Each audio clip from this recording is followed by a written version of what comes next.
Informasi terbaru bagi honorer tenaga teknis yang saat ini tengah menanti kabar pengumuman reformulasi kebijakan dari Menpan RB. Ada kabar penting terbaru di bulan September tentang pengumuman hasil reformulasi PPPK Teknis 2022, apakah akan diangkat menjadi ASN PPPK tahun ini? Simak selengkapnya video ini, jangan sampai gagal paham. Assalamualaikum sahabat semuanya, kembali lagi di channel Lanatub, semoga selalu dalam keadaan sehat, terutama kesehatan berpikir. Kabar honorer terbaru hari ini, pengumuman hasil reformulasi PPPK 2022 seharusnya dilaksanakan pada hari Jumat, 1 September 2023. Hingga Jumat, 1 September 2023 pukul 23 WIB, peserta seleksi belum mendapatkan kepastian kapan hasil optimalisasi PPPK 2022 dilaksanakan. Peserta seleksi diimbau untuk menunggu pemberitahuan dari Badan Kepegawaian Negara, BKN, terkait pengumuman optimalisasi PPPK 2022. Selain itu, peserta seleksi juga harus mengupdate informasi info terbaru di laman resmi BKN, Go.id dan portal instansi yang dilamar.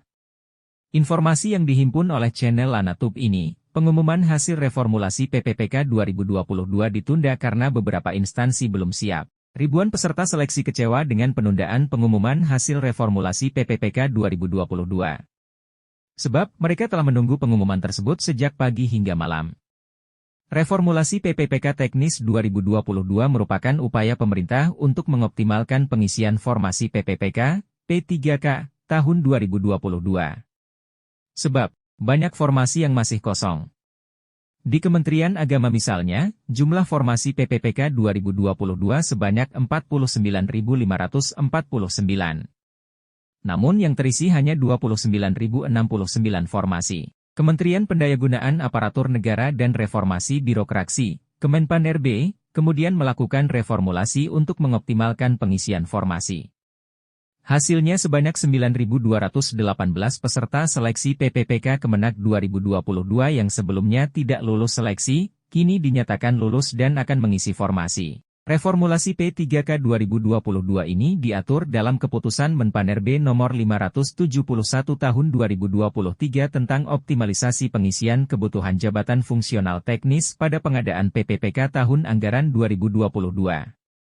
Berdasarkan Kemenpan RB tersebut, optimalisasi PPPK 2022 dilakukan untuk mengangkat ex-tenaga honorer kategori 2, THK 2, dan non-ASN yang sebelumnya dinyatakan tidak lulus seleksi. Pengisian formasi jabatan dilakukan berdasarkan reformulasi nilai ambang batas seleksi kompetensi teknis dari hasil seleksi P3K 2022. Reformulasi nilai ambang batas ditetapkan berdasarkan nilai terendah pada jabatan yang sama, yang formasinya belum terpenuhi. Ex-THK 2 yang akan diangkat menjadi PPPK melalui reformulasi, harus terdaftar dalam database THK 2 di BKN. Selain itu, ex-THK 2 tersebut melamar pada instansi pemerintah yang sama, atau berbeda dengan tempat bekerja pada saat mendaftar PPPK 2022. Sementara non-ASN yang akan diangkat menjadi PPPK melalui reformulasi harus memiliki riwayat kerja terakhir di instansi pemerintah yang dilamarnya pada seleksi PPPK Teknis 2022. Hal itu dibuktikan dengan surat keterangan pengalaman kerja yang ditandatangani oleh pejabat pimpinan tinggi dan/atau pimpinan satuan kerja pada instansi pemerintah tempat pelamar bekerja yang telah diunggah melalui SSC ASN saat pelamaran PPPK 2022. Sekian yang dapat admin sampaikan. Terima kasih dan semoga dapat bermanfaat bagi sahabat semuanya.